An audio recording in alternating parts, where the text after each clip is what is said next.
Recording. What's up, guys?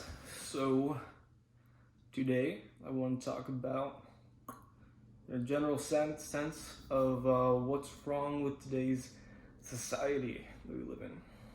And I want to just go through everything and kind of give you an idea of what it's like growing up as a young person in today's society. Hopefully I do a good job of that, explaining it. So, what I'm trying to do with all this stuff is focus on helping people find their purpose and identity. And that's a very vague and big thing, but this problem that we have in society today is very vague and big and daunting, and there's so many different variables to it that it's hard to really do one video on like what's wrong with our society today and then what we should do about it. But I think the first step in terms of doing something about it is talking about it and having a discussion about it. I don't think enough people really talk about it, and even though they think these things in their head, they feel uncomfortable talking about it with people. And I've noticed that in groups of people, when discussing psychology and the breakdown of interpersonal relationships and social media and the effects of the internet on us, that like they won't really talk about it until someone really brings it up and like it yells and screams about it, not literally, but just makes a big deal about it, and then people are like, yeah, that person's right. There is a lot that's wrong in society. I mean, anxiety and depression and suicide are at rates higher than before. And I feel like a lot of people don't have hope in the future. They don't have anything to look forward to. And that's one thing that Elon Musk has always like talked about, of like why he does what he does, and it's so that he wants to look forward to the future.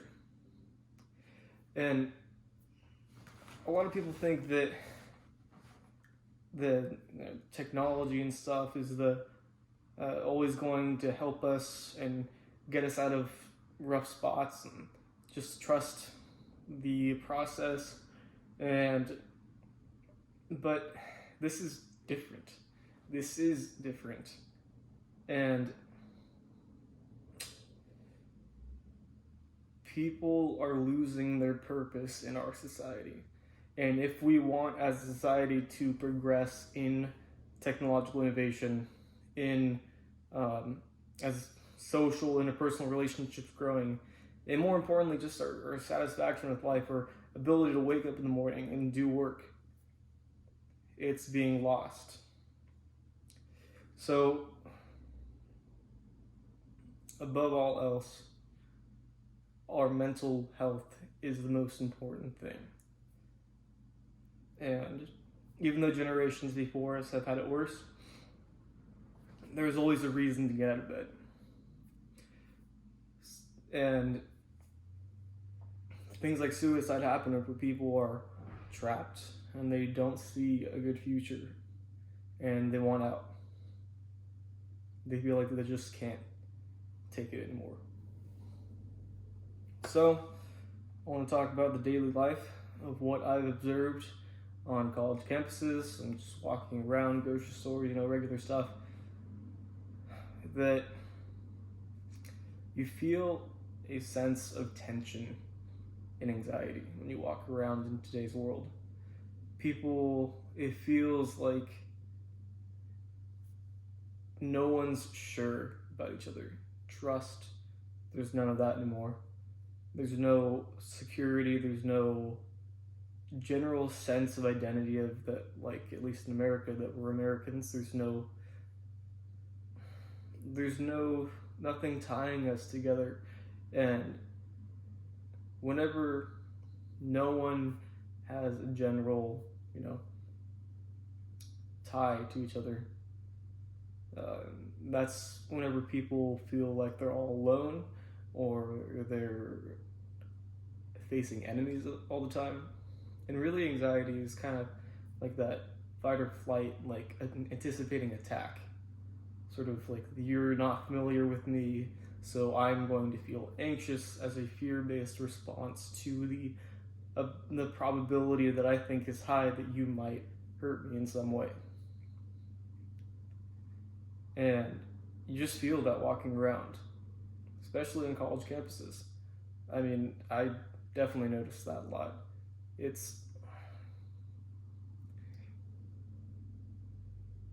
You look into someone's eyes and their eyes dart away.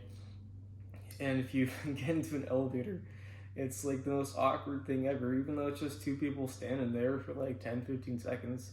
It's not like an awkward thing using the elevator together. Big deal. You feel it in line for things.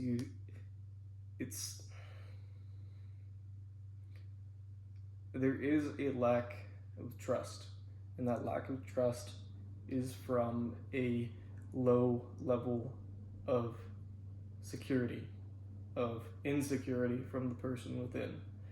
And that, in our society, has stemmed from the effects of technology and social media, which was supposed to connect us. At least that's how they advertised it. The social media companies advertised it like that. But really, what you're doing when you're sitting down or standing or whatever, whenever you're on your phone on a social media app, you're literally spending less time connecting with people. You're looking at a screen of photos on Instagram or posts about opinions of people, and all of it is just to, first of all, just gain data about you so they can sell it to advertisers. But it's also just directly disengaging you from your surroundings, from the world around you. And you don't feel as like whole with your environment. Like when I'm driving down the road and I look out like the sunset or something, you feel that like sense of warmth, of just like satisfaction. But whenever you're looking at a sunset on your phone, sure, it might look nice, but you're not there. You don't know what it feels like outside. You don't know what it smells like or anything. Just like these things that connect us to the environment, that tell us that we are there in the moment. You don't have any of that. And kids growing up in this environment today, they have grown a sense of disconnectedness to their own life. Psychologically speaking, what social media does is it encourages you, through the use of dopamine hits, to create a persona of the best version of yourself, and only the best version of yourself. In fact, if you share anything about the real struggles you're going through in life, that's seen as bad. That's seen as weird, taboo, something you just shouldn't talk about. But it is something that we experience. It's like really not uncommon for people to be really lonely in our society today. People hesitate before every decision they make, it seems. They hesitate from speaking their mind because going against the grain or just slightly tangential to the grain it's seen as something that will make you a social outcast. So we see this in with JP Morgan Chase. They did a study, or funded a study, that found that by 2030 they're predicting half of all women in America will be single. And to me, how I look at that, interpret that, is that half of all women by 2030 will not have someone that they trust on an intimate level at all. This destruction of interpersonal relationships, it might benefit some companies, but it doesn't benefit humanity. For sure it doesn't. We're a society of like sick people right now, and we're materialistic, and we try to find a sense of happiness out of things that are temporary. And permanent sort of happiness, or maybe not happiness, it's just, again, the purpose and identity that's missing in our society. It's that, whenever you create this online persona of yourself, you're literally, psychologically speaking, creating a separate you, something outside of you, something that you nurture and take care of and spend time working on. And that's all fine and everything, but at the same time, sorry, just off friend. At the same time, it's a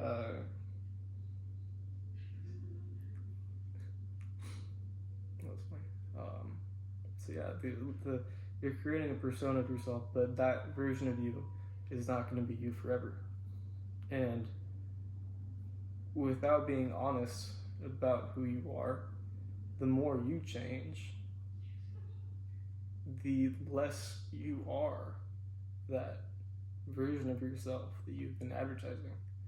And this happens, I see this with young women the most, especially for Instagram, because I see like mostly popular for women for like, showing their beauty and their nails or whatever, their makeup and everything. But that kind of beauty that they grew up with and created a whole separate persona of showcasing their beauty is not always going to be there. Like the phrase "age before beauty" sort of thing. I know it seems like controversial to say, but like after a girl turns 26, it's like a common thing that I've seen where they just don't want to really say their age, or they're embarrassed by their age, or they feel super old. And typically that's whenever their looks start to fade. And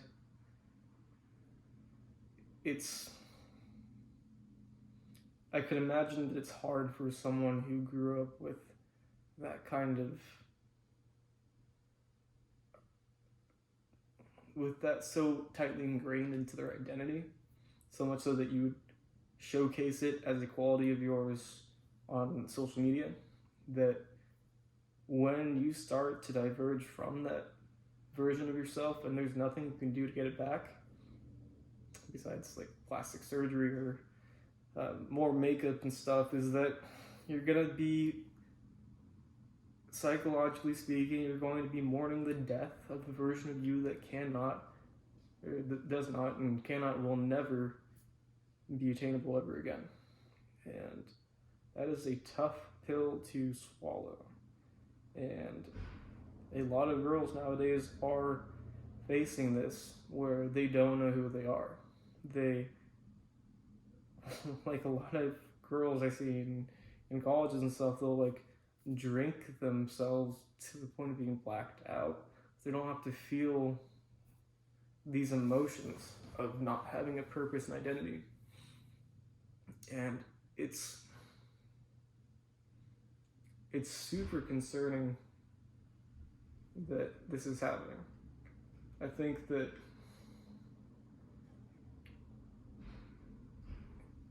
if we continue down this path, we're going to have a society of people who are depressed and seeking a way out, depending on how depressed they are and how much they want out of these emotions that trap them.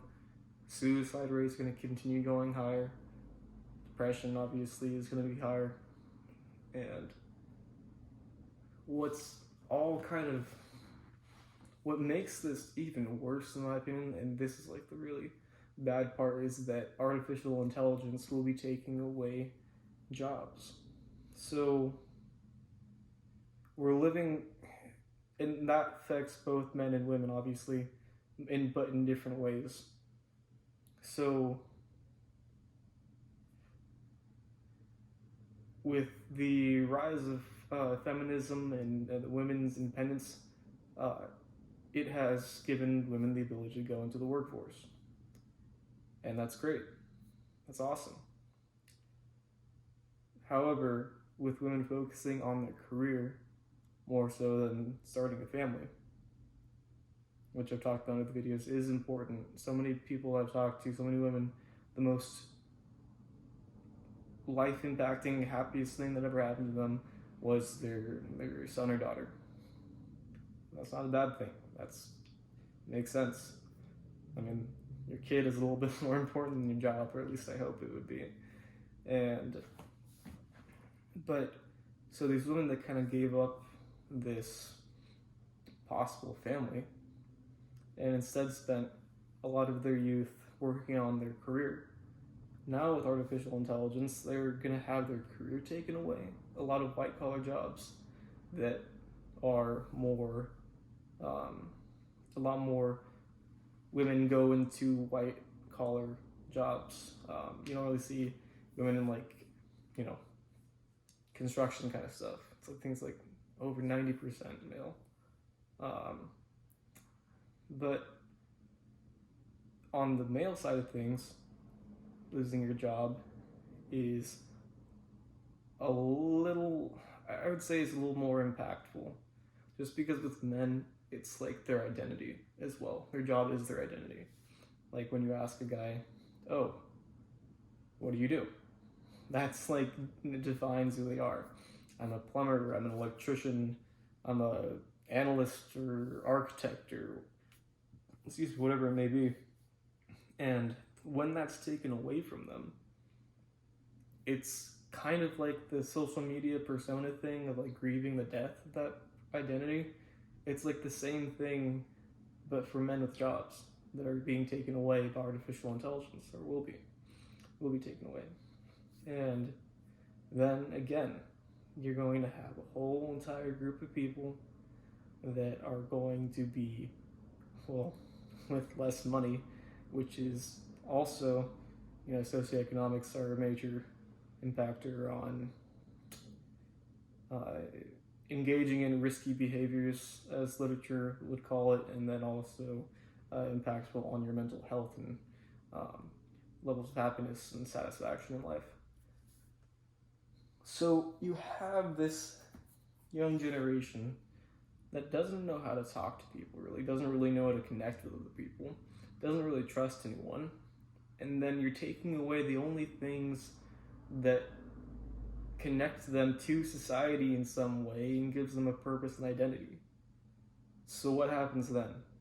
So after the effects of social media has made everyone less connected and more depressed and more suicidal, and after they've had their jobs taken away, or at least had a lot less opportunities for those jobs that were taken away, even if they didn't have those jobs yet, those jobs being taken away eliminates the ability for them, obviously, to have that identity and purpose that the job would provide.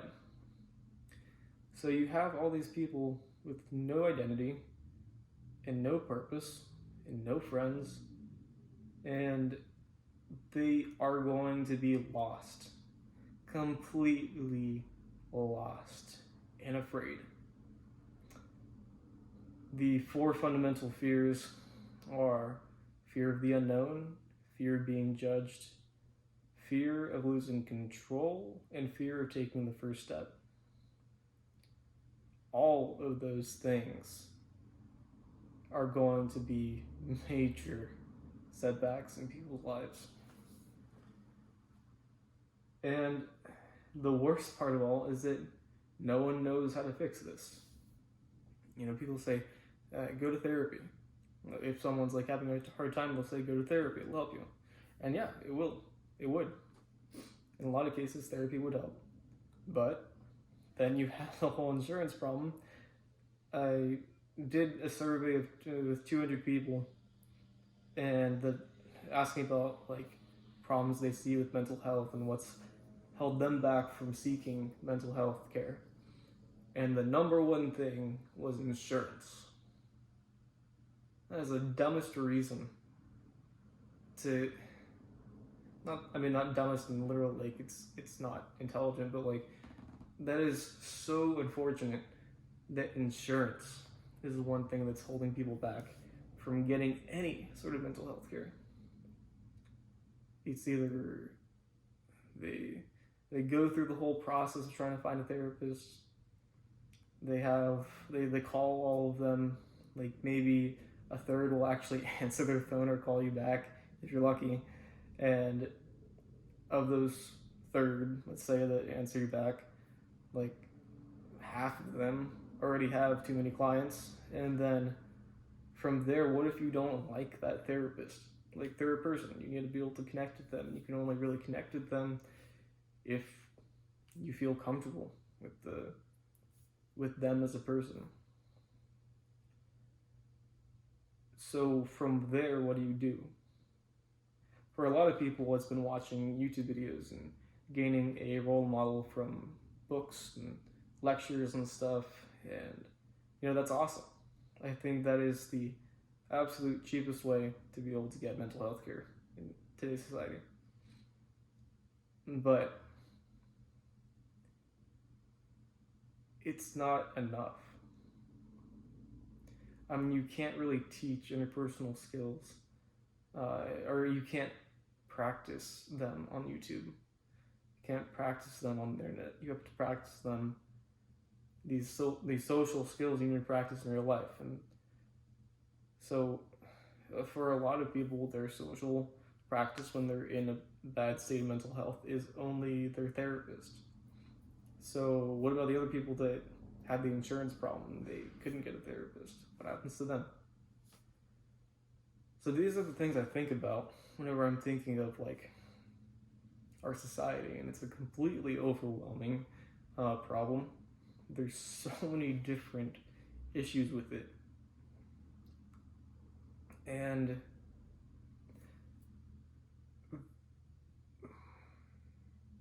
where it first starts is with the discussion of mental health care. And I think one of the most important things we can do is tell people stories. Tell people stories so that people don't feel so alone and different and weird. That's why the first design for World Power Designs is Marilyn Monroe. She was one of the first people to really advertise her sexual beauty. And got so much attention for it, and money and fame. Obviously, her name is still like a household name all these years later. But at what cost? See, I mean, she was suicidal attempts even before she was reported as killing herself. And there's all these things leading up to it. I mean, she's on the record saying that she's mostly miserable. Or in those interviews, that's what she would say. That's what she said. And that she only felt happiness whenever she was acting, because she wasn't herself. And divesting her identity that gave her sorrow, and instead clinging on to this temporary identity that gave her a sense of wholeness. And in that sense, she's filling a hole in her heart with something temporary, so that you might as well have just not done anything. And I think a lot of young women are going to be going through what Marilyn Monroe went through. See, it's like selling your sexual beauty is definitely profitable, as we see on Instagram with influencers. And girls wearing a bikini and stuff, and they look great, but then they're like holding some product, and then they got the discount code in their bio and everything, or in the caption. So as the saying goes, sex sells. But at what point are you helping yourself financially? At what point does that cross over into objectifying yourself and creating a temporary identity that does not define you in terms of how you would want to be defined, and does not fulfill your overall satisfaction with your purpose and identity together. And so that's why she's on the back of the first shirt, because social media is a problem that we can see right now. Maybe we can't see the direct effects right now of artificial intelligence, but we can definitely see the effects of social media. The most annoying thing to me about social media is that they knew what the effects were going to be. They knew that it was going to tear at the fabric of what makes us human and what makes our society. But they did it anyways because there was a lot of money on the line. There was a lot of money to be made. And this sort of profiteering over our personality or thoughts, or what makes us human and what makes us independent, is really destroying us. And there's boys growing up without a father in today's society, and they're growing up in a world where they have half of the socioeconomic health that they would have if they had two parents in the home. And that doesn't mean that they're going to be bad people or they're not going to be successful. It really, the odds are stacked against them that they will have a life that they want for themselves. And so you see these broken families all over. And you see all of these things happening in the news with like shootings and mass shootings and everything, and it's just all symptoms of a society that is not well. And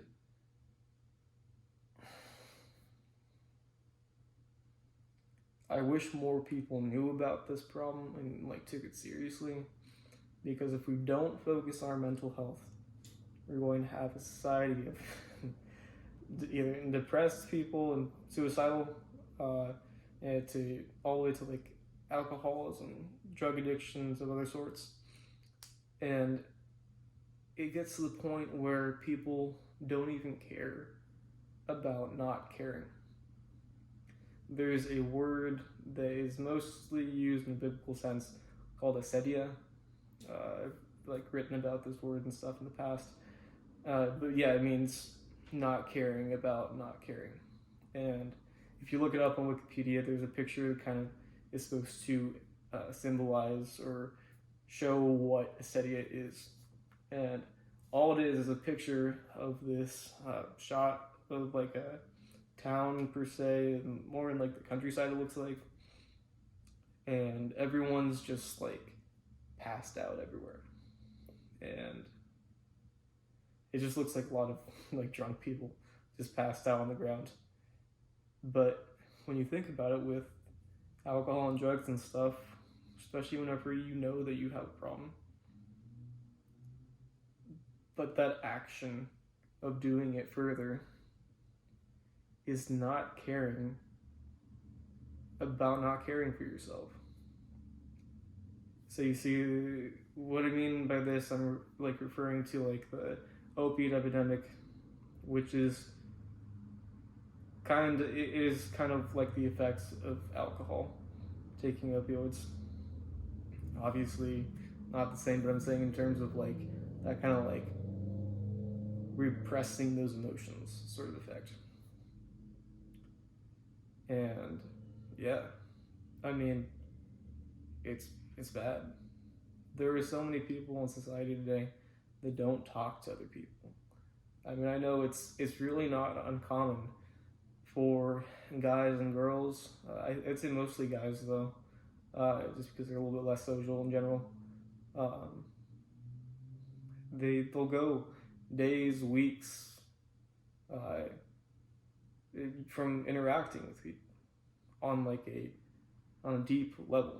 Like, sure, you talk to the cashier, oh, like, hi, how's it going, how's your day, sort of thing. that's not like a deep conversation. That's just small talk. I'm talking big talk. I'm talking like deep, intimate talks with people and sharing who you are. See, in our social media world, we don't really find out who we are. We pick sides and kind of shout what that side would want us to say. That's the thing about Twitter and posts in general on social media, is that you don't see people writing novels and getting a huge amount of engagement with that. It's usually like something short, to the point, and emotionally filled. And if you identify more with that group, that person who's posting whatever is identifying with, then you have more empathy or more care and support of that person. And whenever there's a trend that's going super fast, what happens is that the internet is so fast-paced that you can't really sit down and think about something and write a response, because by the time that you spend a couple days to sit down and write about something, it's on to the next thing. So it constantly drains you emotionally, because it studies prove this, where if you have to make like a moral or ethical decision, and it's a time pressed sort of thing, sort of test, you are going to answer more in line with how you think you should respond. It's kind of like the fear of being judged. I mentioned earlier, fear of judgment. It's so powerful that it is integrated into how we behave. And even though we might not fully believe what people want us to say, we'll say it for fear of being outcasted. So you have this technology of social media that's just pushing us to be more and more emotional and forgetting about who we are individually, and focusing on who we identify with and if we support them or not, or what group we identify with and if we support them, and who the enemy is. All these emotions mixed with this depression and not caring about who you are, and all these opportunities of jobs being taken away, and social media just ripping apart your identity of who you are. Like, it's no wonder people are just so hopeless nowadays.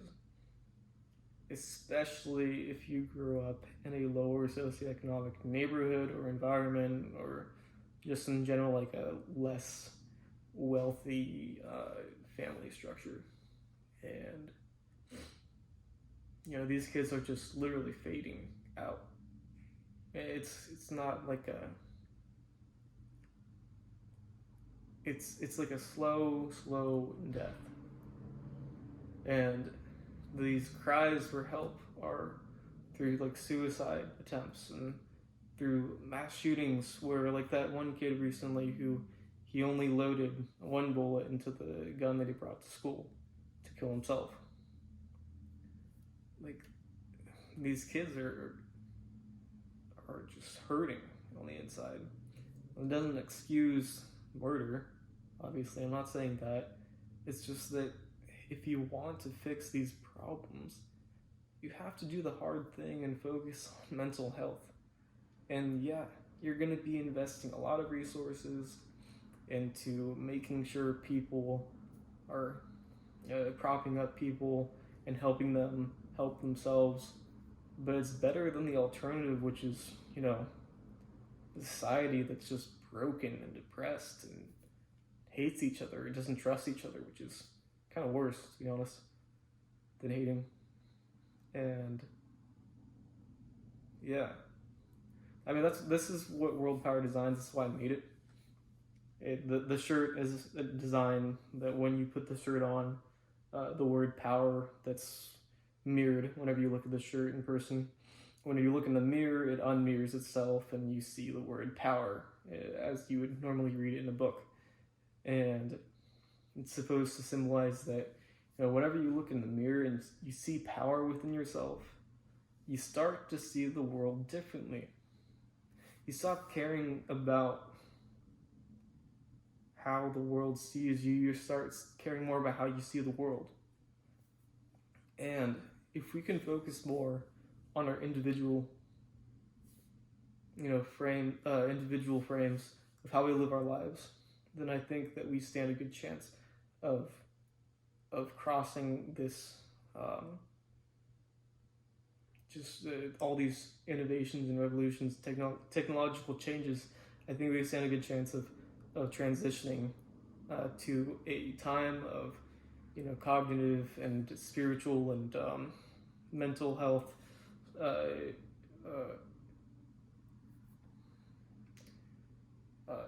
and just a good society, a period of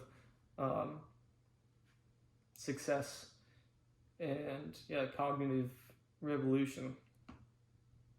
But it starts with mental health. We can't get anything done if we are not okay with ourselves.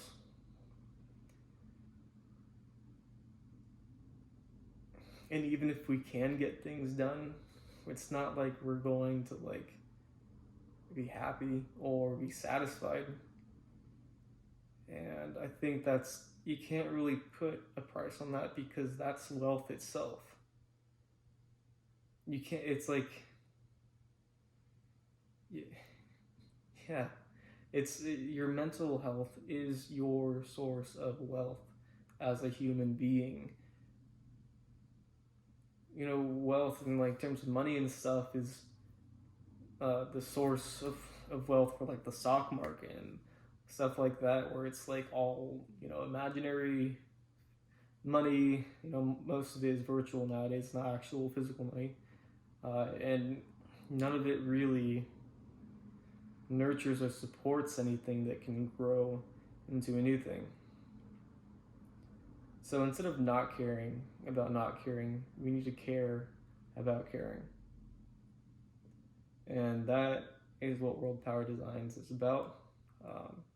Hopefully this video clears up a little bit about why I'm doing what I'm doing, and kind of the direction I want to be moving in. It would help if you shared this video, like it, and subscribe to my YouTube channel. I'm trying to make videos like this a lot more often, and this is just the beginning. Thanks for watching.